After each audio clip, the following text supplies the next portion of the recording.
ভোটের মাঠের উত্তাপ কি শুধু রাজপথেই সীমাবদ্ধ, নাকি তার আঁচ লেগেছে ভার্চুয়াল জগতেও? সোশ্যাল মিডিয়ায় কোন দলের কি পরিমাণ ফলোয়ার্স রয়েছে? আসন্ন সংসদ নির্বাচনকে সামনে রেখে সাধারণ মানুষ ইন্টারনেটে কি খুঁজছে? গুগল ট্রেন্ডসের সাম্প্রতিক পরিসংখ্যান বলছে দেশের প্রধান রাজনৈতিক দলগুলোকে নিয়ে মানুষের কৌতূহল এখন তুঙ্গে। তবে সার্চ ভলিউমে কারা এগিয়ে, পুরনো শক্তি নাকি নতুন কোনো মুখ? আজকের বিশেষ প্রতিবেদনে থাকছে ফেসবুকে কোন দলের কেমন ফলোয়ার এবং গুগল সার্চে রাজনৈতিক দলগুলোর জনপ্রিয়তা এবং জনমনে তাদের নিয়ে থাকা নানান প্রশ্নের বিশ্লেষণ। শুরুটা করা যাক সোশ্যাল মিডিয়াতে কোন দলের কেমন ফলোয়ার্স রয়েছে।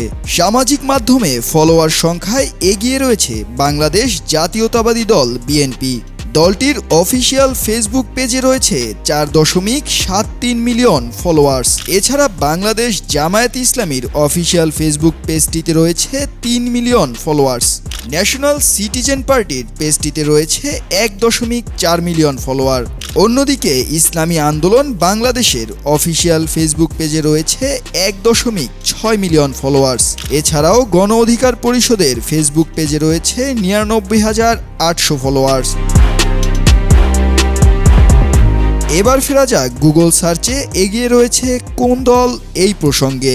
নির্বাচন যতই ঘনিয়ে আসছে, গুগল সার্চ বক্সে রাজনৈতিক দলগুলোর নাম লেখার প্রবণতা ততই বাড়ছে।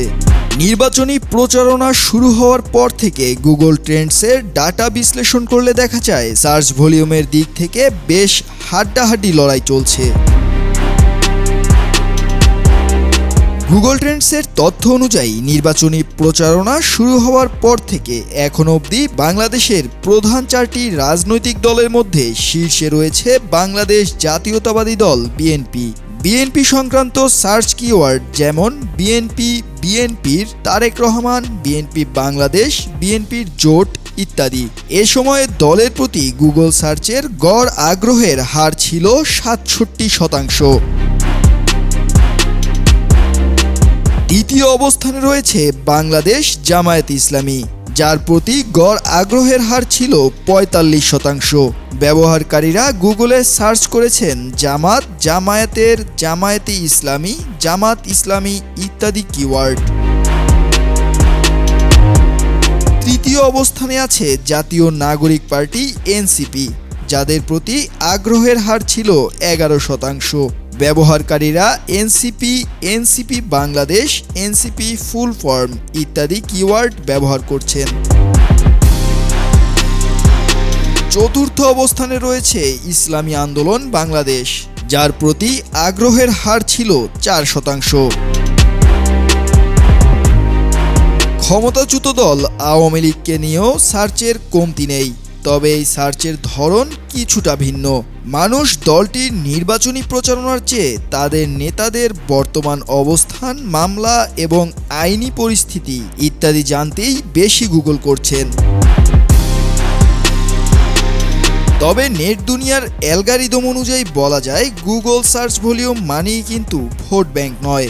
মানুষ অনেক সময় নেতিবাচক খবরের কারণেও কোনো দলকে বেশি সার্চ করতে পারে। তবে সার্চ ট্রেন্ড এটা নির্দেশ করে যে বর্তমানে কোন দলটি আলোচনার কেন্দ্রবিন্দুতে আছে বা কাদের নিয়ে জনমনে প্রশ্ন সবচেয়ে বেশি।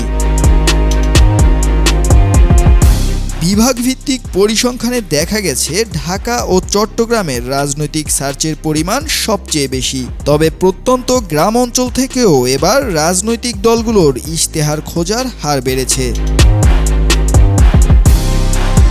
সামাজিক যোগাযোগ মাধ্যম আর গুগলের এই পরিসংখ্যান হয়তো ভোটের বাক্সের চূড়ান্ত ফলাফল নয়, তবে জনমতের হাওয়া কোন দিকে বইছে তার একটি ডিজিটাল প্রতিচ্ছবি তো বটেই। প্রযুক্তি আর রাজনীতির এই মেলবন্ধন আগামী নির্বাচনে কী প্রভাব ফেলে সেটাই এখন দেখার বিষয়।